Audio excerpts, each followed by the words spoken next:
Hello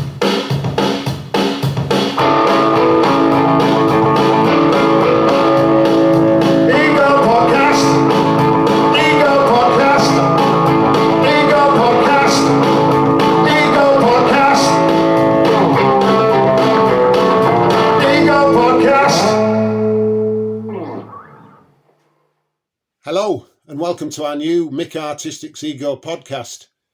I'm Mik Artistik. I'm an artist, a performer. I draw on paper bags, I chuck straws, I play Glastonbury when it's open, and I sell my own beer.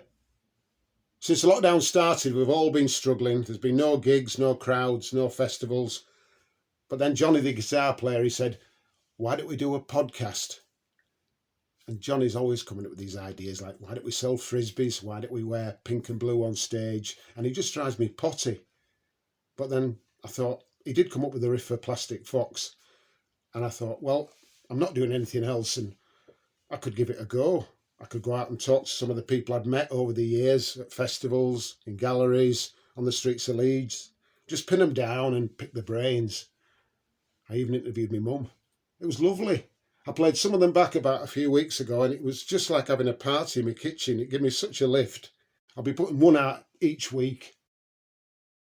Our first guest is Alex Zane, who I caught up with last summer. He's host of Sky Cinema. He's been a presenter on Rude Tube, Balls of Steel and Kerrang TV. And on today's podcast, we'll be talking about him turning down a career in medicine, singing with a band called Bat Mouse, writing for Smack the Pony, his fear of the film Jaws, and we both end up getting attacked by wasps. Right, hello Alex. Hello Mick, how are you? I'm all right, you're looking very brown and lovely. Thanks, yeah, I've been on holiday, so this is my holiday tan. I think I just got back before they quarantined the rest of Europe.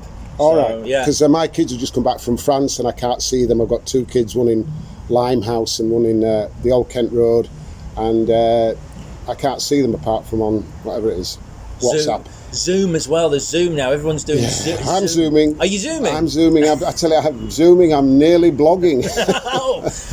Yeah, my problem is that now it seems that a lot of people who would normally go, let's do a phone call, are going, let's Zoom. So you're having to look at people that you would normally just be happy to speak to on the phone. I'm having a lot of meetings where it should be a phone call, but now it's the new normal to Zoom. So you're staring at someone. That seems to be, yeah, and it's a weird sort of exercise to get your head round, because there's always seems to be a slight delay, and the body language is about sort of a second out, so people are not reacting to your wit and irony. Because you're going, oh shit, I've lost my mojo. I'm not funny anymore. Because they're going, and they go, oh, thank God.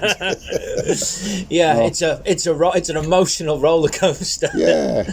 Now, I interviewed a fella called Davey Payne from the Blockheads about 2 weeks ago, and he came on and I sat and he went through 3 costume changes, and he went straight. I think I got 4 words in edgeways, but it was a right roller coaster of a ride, and he was having a nip of this and his kids were behind the couch, and he said, oh, I'm going to go and have a gig with him in about, when we get this finished, and there's some vegan food on the way. He's cooking vegan food, and then we'll do some jamming. That'd be great. Yeah. Oh, fuck it. Yeah, I haven't got around to costume changes yet. I have become very concerned with what's in the background, though. Like, I think because I was initially doing it against a blank wall, and it looked like I had been kidnapped. It looked like a plea, a cry for help. So I've started arranging books behind me, but then you start going, what do these books say about me? Yeah. This is a really good background now, actually. This is there's a nice green working behind it, and a nice sort of tasty kind of Bourneville brown sort of bit of paint, and it works. It's That's why it's a nice sort of one of those dating sites for photograph opportunity.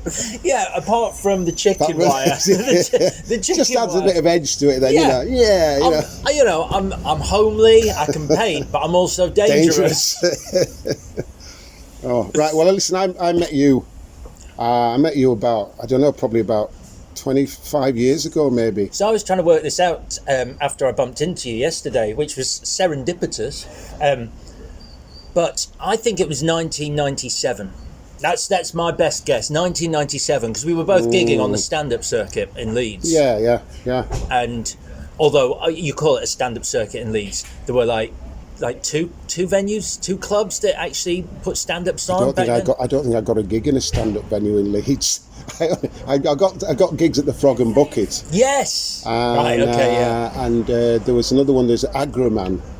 Do you remember him? God, yes. Yeah, he used to let me, and he was really lovely. I really liked him. And his pockmarked face, and he's just like a big gentle soul. And he'd say, "Yeah, we'll let you have a gig, but yeah, we'll give you 60 quid."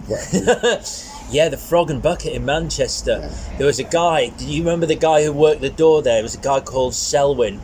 I remember the name. He was very, very gaunt, had a ponytail, and bearing in mind, like I was doing the open mic night, so I was going down on the Monday, getting a coach over from Leeds, and we'd get down there, and he was the first person you met, and he was so terrifying. He didn't put you at ease at all. No, he was quite morose. I remember. Yes. There's something like he had a lot of sort of like unhappiness, unhappy sort of memories or whatever. And he projected that sort of energy onto you. So you're there, like bright-eyed, bushy-tailed, doing one of my first ever gigs, going, "Hi, I'm here for the open comedy mic night. Yeah, hello, it's going to be fun, right? Welcome." Yeah, he'd be like, "Yes, go inside. Yes." Yeah, just stand at the bar. Someone will tell you when you've got to go on. How does it work, though? Someone will tell you. Great, cool, thank you. And you're just like terrified.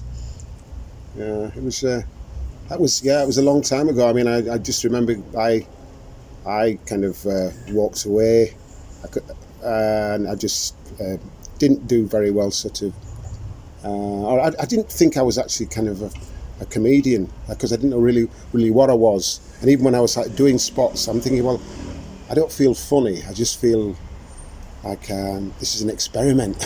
Yeah. I'd go on stage thinking, God, what's all these people doing here? What can we do? But that was the best thing about the Frog and Bucket. And I think about, I don't know, maybe I'm just being cynical, but I remember stand-up at that point being a little more exciting and a little more dangerous and a little more experimental than it is today. Now, I might be wrong, and I think there are people who are still sort of pushing the boundaries, but I think once stand-up became a bona fide route into TV and all the trappings that come with that, I think it became a bit homogenised, if I'm honest. Yeah, maybe. Well, I don't know. I mean, I can remember some really odd and wonderful people. Do you remember a guy called Owen Rankin?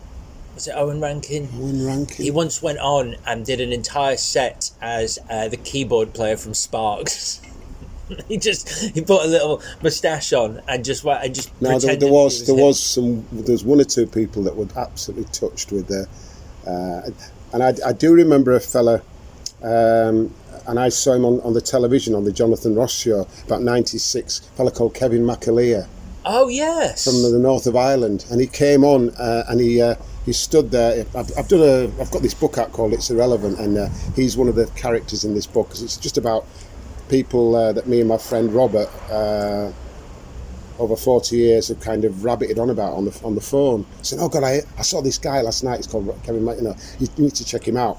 So Robert said, "Let's do a book about all these crazy people." But Kevin McAleer was this very droll, very sort of kind of quite unassuming chap, and he came on and it was like a projector, a screen sort of alongside him, and it had 3 owlets on a sofa. They were just like sort of like there. Real owlets or no, just a photograph of like 3 outlets, and he just stood next to this photograph, this like kind of this projected image, and he had a stick, like a conductor's stick, and he stood there for about 2 or 3 minutes, and people just laughing because they didn't know what was going on. And he was in the semi-darkness with his stick, and these 3 outlets were like going, staring out. See, that's the kind of thing I mean. Yeah. And then he just said, he said after 2 minutes he got the stick and he just scratched the claws of one of them on the image. And then he scratched the other one, and people going, "Oh my God, what is this?" It's amazing when you can do that, when you can do so little, when you've got a room and like people are already in the right place for that, and you can just do something like that. Because I think people like, performers and stuff, they do this stuff and they actually forget about how good they are, because they get really nervous about. I know I get really nervous about getting on there and thinking, oh, but what will I do? But stuff comes. And also, sometimes it's the stuff that you weren't sort of expecting, like basically you trip over a lead or something, or the CD column just topples over. People say that was the best bit of the gig. So all you're kind of practicing and you're training for like a routine. You know, this I've got this right now. I'll get the little nudge there. That goes to the wall. It's just this kind of this bit of sort of disturbance. This kind of migrates into the show or something. I got into a terrible habit, which I know exactly what you mean, because I'd have a little bit like that. I'd make a complete off-the-cuff remark, and people would love it, and I hadn't planned it or anything, and then I'd go, great, I'm going to try that in the next show because it worked so well in that show. And it never worked again. No. It was just something that in that instant, for whatever reason, it just worked. And to try and replicate it became impossible. Yeah, no, that kind of, I kind of learned, well, I don't know if I've learned that, but it's best to kind of, best to go naked. But be in the moment, because inevitably, like, something new will happen in that moment, as long as you're sort of very present, I think. When you're on stage, I mean, I sort of gave up stand-up a while ago. I still like compare gigs because. And I didn't realise you wrote, because you used to write for. Was it Drop the Smack the Pony? I did, yeah. It sounds more glamorous than it was, but I did. What we used to do, me and a friend of mine, an Irish comedian called Johnny Camden, we'd just sit in my room when I was a student, and instead of doing any work, which is why I still don't have a degree. We sat and wrote sketches and sent them to everyone we could, like the Sketch Show and Smack the Pony, and every so often, like, you'd get a call going, yeah, we'll buy it. So what would you get for like a sketch then? Like 150 quid maybe, I think. Not a great deal. It wasn't. I wasn't living the high life. Great. It must be great to get a check, because there's something that from the BBC or it just says, you know, your name on it. And even now, like every couple of years when there's a repeat on of one of these shows, just to sort of get a note going, you've got like £1.50. And it's like, still, that's £1.50 from like 20 years ago. Don't turn it away. I got £6 for a check. I haven't many checks, but I got a check for £6 for the book, whatever. Yeah. And it's fine, you know. It just means you're still visible. Yeah. I mean, right now, you know, I'm struggling with sort of visibility. I mean, not that I'm, you know, whatever, on telly and all this stuff, but I'm just struggling to sort of remember what I do. And I heard some recording of me playing at Leeds at the Broodnell at Christmas just about a week ago, and I nearly started crying because I thought, oh God, who's that? And because I just felt I'm thinking, well, can I still do that? And will I get the opportunity to do that again? And I think there's a lot of people now are a little bit kind of lost, because they're like performers, you know, actors, whoever, you know, people in the creative world who have an audience, have the public in front of them. They just kind of, I bet they're just sitting there kind of in aspic. Yeah, I think because on the one hand you've got that thing where, you know, it's a terrible time, you know, because you can't really. There's so little live work out there because of everything. But I think the other thing is, it certainly was for me, like, if I didn't do it regularly, I was worried I'd just forget. Oh God, yeah. And like that first time I got back on stage, it might be starting from scratch all over again. Like I wouldn't know what I was doing. There's a pain, a physical pain, whatever, when you come back and stuff. But so, are you being creative? Oh no, I met you and you said you're writing.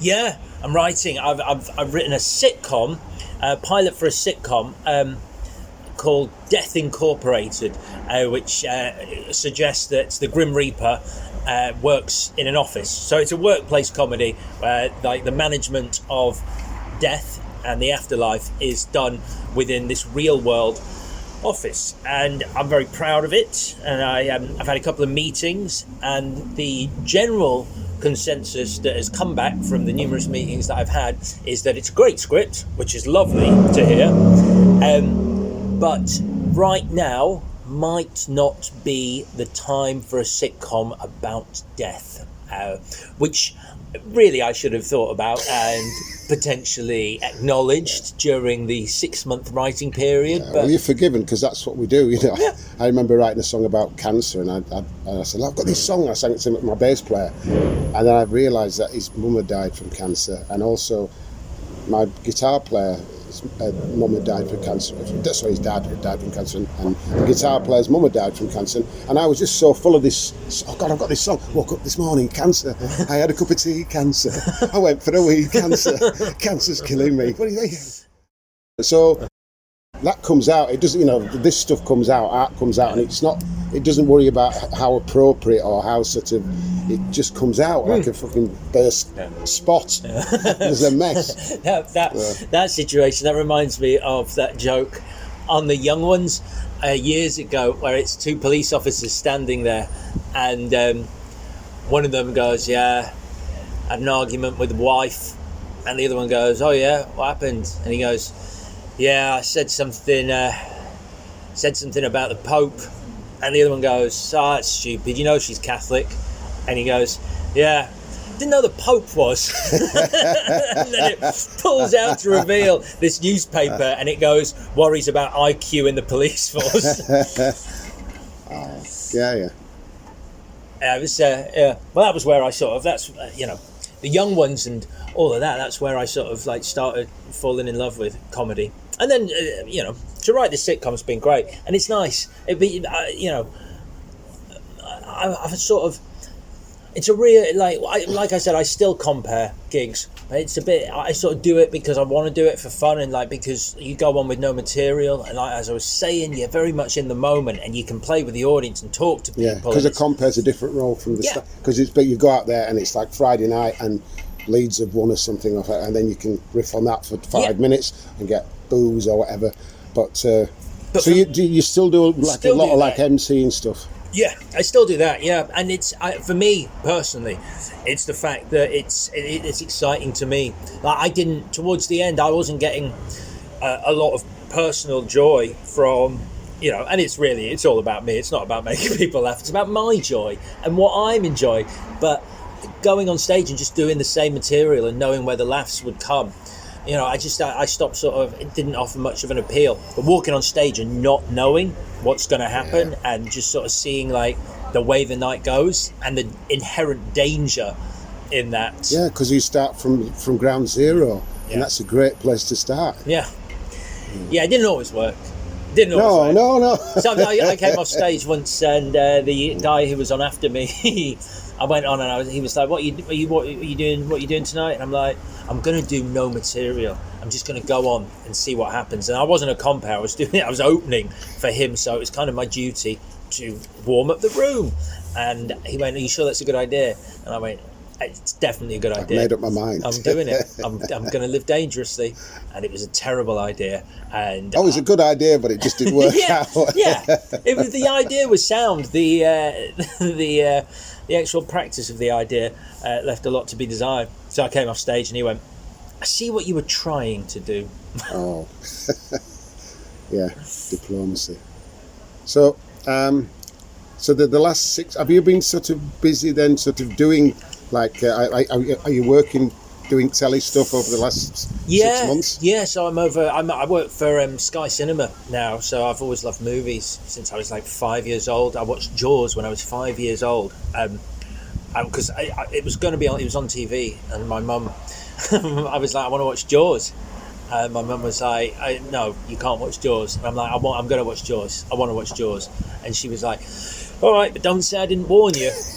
Which to me, like, I still have a go at her about this, because I'm like, I don't think at age 5 I really understood the concept of jeopardy. So I'm not sure. Don't say I didn't warn you was the right thing to do. So I watched Jaws, and I've never been in the sea since. Not once. I've never been in the sea. I climbed out of the swimming pool when I was doing my 25-metre swimming certificate because I was convinced there was a shark in the pool. And there was a period where I couldn't have bubbles in the bath because I needed to see the bottom of the bath in case of a shark. So no, I get that, because I can still watch Jaws and it still kind of puts the willies up me. Yeah. You know, I mean, because I know what's going to happen. I know the shark's awful. It's a crap shark. But the build up and the tension, it's a marvellous operation, you know. The way it's great. Spielberg does it. But imagine that. So the first experience that you have of cinema is that, and it's like it stays with you your entire life. And so that immediately became like, this is the power of film. This is why I love this. And so now, I work over at Sky Cinema, sort of interviewing filmmakers and actors and that kind of thing. And you've done a bit of acting as well, haven't you? Yeah, I have. Yeah, I've played. You're in that Deuce Bigelow, European Gigolo. I mean, I've seen. I remember. Have you seen it? No, I haven't. But I've seen posters for it, and I was always intrigued by. You know, he's an American comic, isn't he? This guy, you know. But he was he had this interesting sort of like characterful face, but he didn't look very sort of gigolo-ish, you know. No. So. No, yeah, Rob Schneider is the comedian. Yeah, it was quite funny on set because I played. It was weird. So I played a TV presenter hosting an awards show. I mean, I could have seen you as a European gigolo as opposed to him. I think this is why I don't think he was happy with me being there, because I think he was like, you're trying to show me up because you've got more of a gigolo vibe. Yeah. But yeah, it was interesting. I was hosting the Golden. So if no one's seen Deuce Bigelow, European Gigolo, the level of humour in it is, the awards show was called the Golden Boners. So that's where we are, and I was hosting it, and they gave my character the name Dan van der Hoek. So I was a Dutch TV presenter, and I was like, "Do you want me to do a Dutch accent?" They were like, "No, don't do a Dutch accent." I'm like, "Well, could you just call me Alex Zane?" And they were like, "No, you're Dan van der Hoek." I'm like, "But it's not even a fucking joke. Like, it's not even a punny name." And they were like, "That's it." I'm like, "Johnny Vaughan's in this, and he's being called Johnny Vaughan in it. Why am I being given Dan van der Hoek?" But oh well. But yeah, Rob Schneider was. He did tell me. Well, I interviewed him, and he told me a hilarious story. Because I was like, "You worked with Jean-Claude Van Damme on one of his movies. What was that like?" And he went, "I've never worked with anyone who was on so much cocaine." I was like, "Cool, thank you. Interesting." Yeah, I suppose.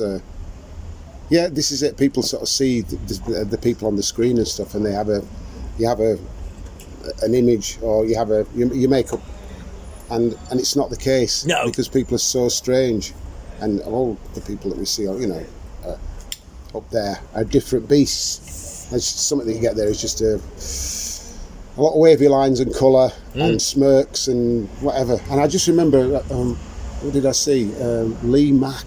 Oh yeah. And I saw him on, and I've watched the stuff, and I'm thinking, he's kind of laddish and stuff, and I wasn't interested. I saw the stuff, and it just didn't fire me with any kind of. And then I heard him on Desert Island Discs, and he was such a strange man. But I really wondered, you know, he was really. Oh God! I thought I'd fucking be his mate.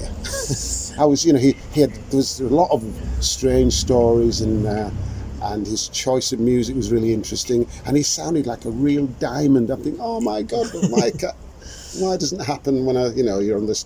But you know, it's his job. Yeah, absolutely. And I mean, Lee Mack. Weirdly, Lee Mack was like a big presence when I was starting out in comedy. He was doing a lot of the same gigs as I was, and he was always lovely. And I remember. He got quite angry with me one night, justifiably so. Not angry, but as I was saying, I was doing this sort of experimental stuff, but I was comparing a gig, and the job of the compare is to just keep the crowd happy and, you know, build up the acts. That's your job. And I was there. So there was a kind of a clash going on there with sort of experimental MC. So I thought it'd be funny to have a friend of mine, another comedian, be in the audience and start heckling me on stage, and then like me be like, well, if you think you can do better, you come up and do it, and him coming up and doing a joke and it being rubbish, and then me trying to get the mic off him and a scuffle starting, and then like then him like running off and a little fight breaking out or something. And the response from the audience is a sound I'd never heard, because they were laughing but confused, and that was really exciting to have done this on purpose to an audience and have them sort of going, what the fuck is happening? We don't understand what's going on. And then he ran out, and then I was just like, okay, ladies and gentlemen, here's Lee Mack. And Lee walked past me onto the stage and just went, what the fuck am I supposed to do with that? And I was like, yeah, in hindsight's 2020. Yeah. Well, I suppose you're up there and you get giddy, and you forget, and the thing is, you're up there and you're supposed to be having fun, you know. As well as the audience, you're supposed to get some pleasure from it. You know, yeah. So I can remember when I did I was up in Edinburgh. I did the one time, I think, the So You Think You're Funny, and I was in the dressing room beforehand, and I was very, very frightened, and white face, and everybody else was walking around like zombies, just a sort of, and there was a little fella sitting there, an older comedian, and he just he saw me walking past, pacing, and he said, "Listen, are you all right?" I said, "I was really frightened, you know, because I've got." He said, "Listen, just amuse yourself." He says, "Just play to yourself in the bathroom mirror, pretend look in the mirror, and just make yourself smile, make yourself laugh, and don't worry about them. Just sort of get yourself." And I thought, oh, that's really, and I took that on stage, and it worked, you know. I thought, oh crap, and I did nothing for 3 minutes. Just looked at me, look, I can stand here all day. And they were laughing, and I said, look, I know, I'm just here, I'm not going to do anything. and I got runner up, you know. So that's great. But the thing is, I could never do that again. But it was just I was full of this man's kind of his little commandment. He said, "Go out, go forth, and amuse thyself." You know. I wish I'd had that before. I was in So You Think You're Funny, and I got to the final, and I'd aced, like, it was at the Frog and Bucket, weirdly, the first time they came to see me, and they were like, "Yeah, we want you in the semi-final." So I went up to Edinburgh and I aced the semi-final. Don't know how, but it was like I was getting laughs for things that just off the cuff things, and I was like, this is amazing. And then I did the final and I died a horrible death, and it was the first time stand-up comedy made me cry, because I went back to my bedsit and I cried. It was heartbreaking to go from like everyone going, "You're great, this is great," to literally top to the bottom in 5 minutes on stage. I was like, this is you're not great. No. You know, even when you're great, you're not great. You just we were wrong. We were all wrong. All of us. Can you believe that? We thought you were something, but you're not, and you proved it today. Bye bye. And the sort of circus leaves town, and you're like sitting there rocking back and forth like a bear in a zoo, going, "What have I done?" And then I don't know. It's I don't know. And I don't know. We go on. And then we find another job. We do paint and decorating for 6 months. But what was weird was, because obviously, like, when I saw you, I mean, I know we bumped into each other the other day, but it was a friend of mine who went, "Come and see Mik Artistik at the Broodmill in Leeds," and I was like, and I remember going, "Mik Artistik." I used to do gigs with a guy called Mik the Artist, and which is what you used to go as when you were doing stand-up. Mik Artistik, it was. Was it Mik Artistik? Yeah, it was. Well, there you go. That's why. So that was on me. But I was like, I'm sure I know that person. Then, like, we were there in the audience. I was like, it fucking is. It's Mik. It was great as well. But it was like, I remember you walking around like doing the gigs, and you had like a pad with like, and you draw on it and stuff. Sometime. Well, I mean, I had another career, which is I do portraits on brown paper bags. So I'd go around, and I did 30 years of like drawing people on paper bags in Biro, just going into a shop, or just there'd be somebody sitting, and I said, "Hello, I'm Mik Artistik, and I draw people on paper bags. Would you like your own personal paper bag?" And you go, "How much are this? £25?" Yeah. "What, for a bag?" And I go, "Yeah." It's a bag. I said, "Yeah, but look at this. This is a drawing that I've done on it." "Yeah, it's pretty good, that." "Yeah, but have you not got any proper paper?" And I said, No, I just got a bag. So there's this convoluted conversation. There's a bit of me going, why are you doing this, Mik? You know, why can't you just get some proper paper, cut to the chase, and just draw a picture? That's all he wants. He doesn't want some daft, punishing sort of maniac martyr artist or something. Just give him But I stuck at it, and And I stuck it for and I ended up sort of doing about 20,000 brown paper bag drawings. Wow. My friend I had a show in London about 3 years ago, and of paper bags, we put them in we had them in a barber shop on the Gray's Inn Road by a fella called Vic the Barber, and it was a working barber, so he just wanted my work on his wall, but he also wanted to make some money, so he basically had customers coming in. He had Picasso's niece had come in, and Alexis Sale and various other people. And Alexis Sale ended up on a bag. Really? He said, I'll have one of them, and so I drew him, and he says, I look fat. I says, you are fat. That'll be £60, please. And he went, what? So, but I had loads of, so I did that. I just wandered round, and this is kind of prior to me doing stand-up. I started in the early 80s wandering around, and I'd walk into a pub and just walk into a bunch of lads and say, hello, I draw people on paper bags, my name's Mik Artistik, and they go, hey. And they'd stand there, with like the queues, and they go, what are you on?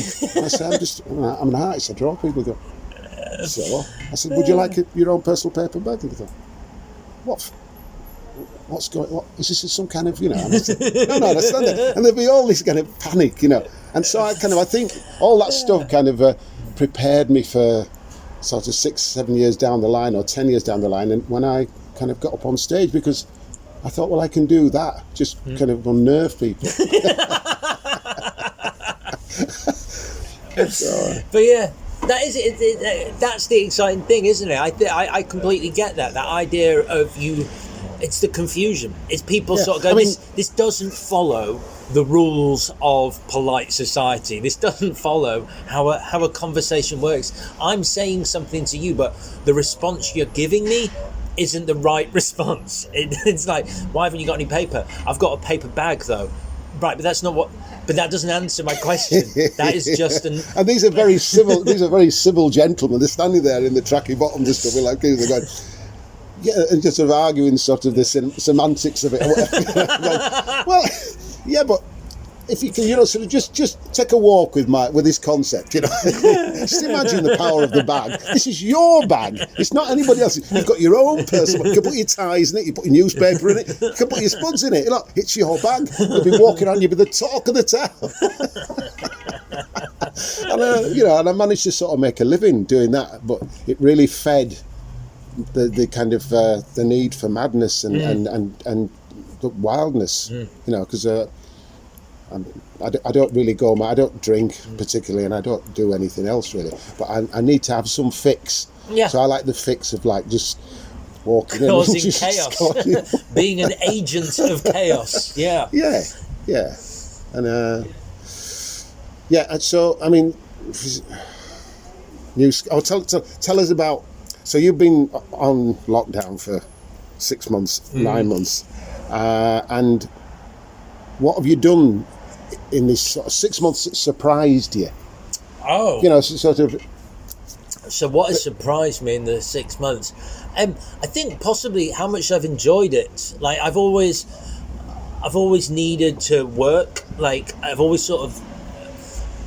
I got into the habit of grading my existence by how busy I was. Like I remember watching an interview with. That's embarrassing. Who was the American stand-up who had loads of plastic surgery? Female. Joan Rivers. So I went to see her at the Roundhouse in London, and she was really good. And I watched a documentary afterwards, and she had a diary, and when basically she only felt like things were going well if there was no white in her diary. Like it all had to be filled in. And I realised at the start, I have realised over lockdown, that I was doing the same thing. Like I needed pen on every day. I needed something to be doing. I needed, like a shark, I needed to constantly. If you stopped, you die. Yeah. I needed get that. to be moving forward constantly. Like, and if there was a day off, I'd be like, I don't know what to do. Why have within 24 hours, I'd be like, things have failed. I'm failing because I'm not working. And through lockdown, I've realised that actually I don't need that anymore. It's been really nice. I've sort of, not working hasn't put the fear of God into me as much as I thought it would. And I'm just enjoying routine for the first time, like my routine, not the routine of going here, doing that, going there, doing that. A routine that I'm creating, getting up at the same time, walking the dog, which has been great. Except that you've got a lovely dog called Simon. I do, a little whippet. Because I was looking Simon. at the pair of you coming down the street, and you both looked. I thought, that's a cool dog, is that? And I could say, I thought, he looks cool. Dog's cool. That's good, is that? He's chosen well. And then it was that. Then it was you. Yeah, I was saying to my friend, I was like, it was so funny. We both walked past each other and looked at each other, and I was walking away going, there's no way Mik's going to be walking down my road in Highgate. That's the chance. What are the chances? And then we turn round. It's like a romantic comedy. We turn round at the same time, and you were like, Alex. I'm like, Mik, what are you doing here? So yeah, but the dog has been a lifesaver. The only thing I didn't realise, they don't tell you when you get a dog that it forces you to talk to strangers a lot. Like, you just, because it's constantly running up to people, running up to other people's dogs, so you find yourself in conversation with a lot of other dog walkers. So, and I've had to get used to sort of not being in my own little world and engaging with So do you strangers. can you not sort of have your own separate walk? So you take the dog out and then go out for a walk like 2 hours later on your own, so you don't have to engage. Yeah, but the dog knows. It's a smart dog. It knows. I find it quite strange. What's quite nice though is, like, you have these chats, but there's like, you immediately think that if you're meeting someone, like, and especially if you meet them regularly, because there's a lot of the same dog walkers around, you sort of think, I'm going to learn their name eventually. It's sort of the right thing to do. You meet people and you'll learn their name. No one knows anyone's name. We just know each other's dogs' names. So you know the you're dog. just part of the routine. Yeah. You're part of the dog's routine. Exactly. Basically. I'm a passenger on his journey through life. You're a domestic or something. You know, this is it. It's but he's great. I really, I mean, So have you've not taken up something like making bread or no, or doing crocheting or something? I'm still buying bread. I'm still buying bread. I made pizza for the first time. It was awful, so I'm not doing that again. But yeah, I've not really adopted any new crazy hobbies. I haven't found a new religion.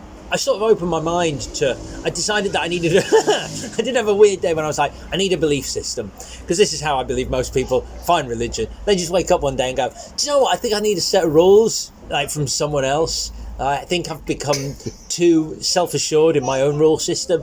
And also, you're in lockdown, so there's no rules. So you're just something to hang on to.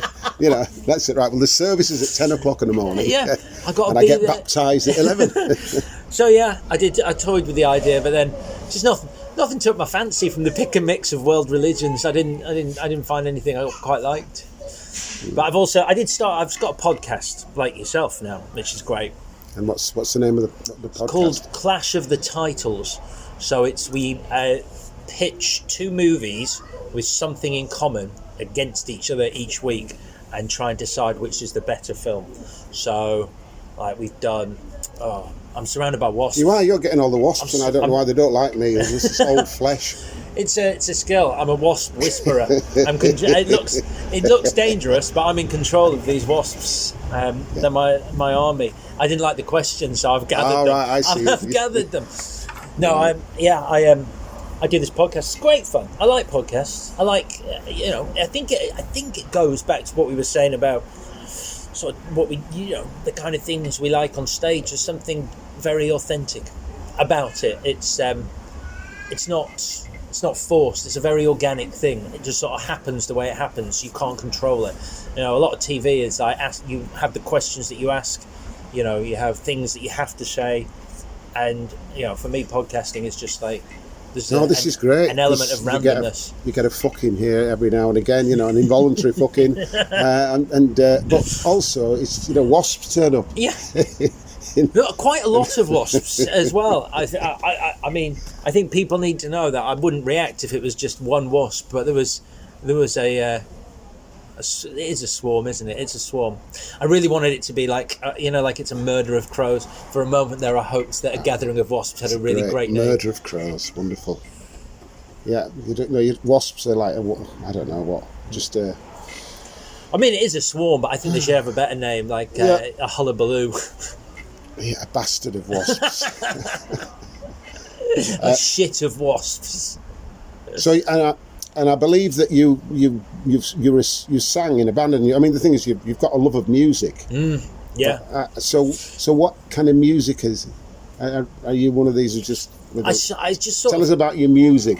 I've done the thing that You sang, didn't you, in a band? I was in a band called Bat Mouse, but Mouse was spelt Maus. All right. Just to sort of give it that sort of like Eastern Bloc kind of Kraftwerk Yeah, it's a feel. good name. Bat Thanks. Mouse, yeah. Yeah. So yeah, we did all right back in Leeds back in the day. Played a few venues, and Where did you play? In Leeds? we played Joseph's Well. Oh yeah. Yeah, is that still there? No, Joseph Well's gone. I think it's apartments now. It is. Oh, that's a shame. I think. I never went over that. So you don't get up to Leeds? I that do. much? I do get up to Leeds a lot. That question, is it still there, makes it sound like I haven't been back in years. But I never went over that side of Leeds, the Joseph's Well side, except for gigs there. But yeah, I know I was walking through the city centre. The Duchess has gone there. Oh yeah, hasn't it? years ago. Yeah, that was a good venue. That was a great venue. I mean, you're still based in Leeds, aren't you? I'm in Armley. I've been in Armley 22 years. Oh, I've been in Leeds 60 years really. I've had 5 years in Ireland and 60 years in Leeds. So I've done it all. I've done Beeston, Hyde Park, Roundy. That's where my Hare mum Hills. lives. Round there, yeah. Yeah, Hare Hills, and now I'm in Armley, and Chapeltown I did, and it's a good base. I love Leeds. Oh, Yeah, because it's set back. It's kind of set back, and you can plan your sort of strategy for world domination from there, And then I know you headed off to London and stuff, and I love coming down to London. I just love it. I think, oh God, who will I see? I might see John Mills or Michael Caine or something walking, tottering across the zebra crossing. Thinking, oh my God, this is the land of dreams and stuff. And I love coming down because it's like a holiday, and there's holiday wasps and all sorts. But I do like the home of Leeds because it settles me. Yeah. And it's a good place to just roll your sleeves up and get on with your stuff, It's I get back, at least once every 2 months because like I said, my mum's still in Oakwood area, and I do love it. I mean, I don't recognise it in the way that I did. It's changed so much. I mean, like in obvious ways. Yeah. I remember like the area that is now like the Calls, like was the place that you just didn't go when I was a kid. You did not walk down there. No, it's bewildering to me. I think, God, I'm really kind of a little bit disoriented because there's so much new stuff kind of springing up, and also the fact that I went to town for the first time about a month ago, and I just haven't been out that much. I go out on my bike, and I go for a run down the canal and stuff, but I went shopping and bought some underpants because I thought I need to buy something to just get back into the world of commerce. So how's lockdown been for you then? My lockdown's been good because I've done a book and I've done a podcast, and I hadn't done either before this has happened. So I've had to just sit and kind of reflect and think, oh, well, am I any good at this? Am I any good at writing, or am I any good at talking to people? And how will I do it? Will I need to have a set of questions? Because it was the guitar player, Johnny, who said, let's do a podcast. And he's always bullying me into doing new schemes. Let's get some beer. So we've got our own beer now called More. What? We've got More beer. More? Our last album was called More. And then Johnny, we did a gig at the Leeds Beer Festival last year, and there was a little brewers called Bone Machine who were over in the corner, and I just did this little improv about Bone Machine. I went, Bone Machine, crawling through the swamp, Bone Machine. And I got the crowd going, like 20 minutes, this improv about Bone Machine, and they were just laughing their heads off, and I didn't know what they were. And then we had a conversation afterwards, and the next thing we said, let's do some beer together. So what should we do? And we said, we just our album's called More, so let's do more beer. So we've got more beer now. We sell it. We sell 12 cases. You can get it on the website MikArtistik.com. How many do you get? You get 12. Okay. 12 cans. It's great beer.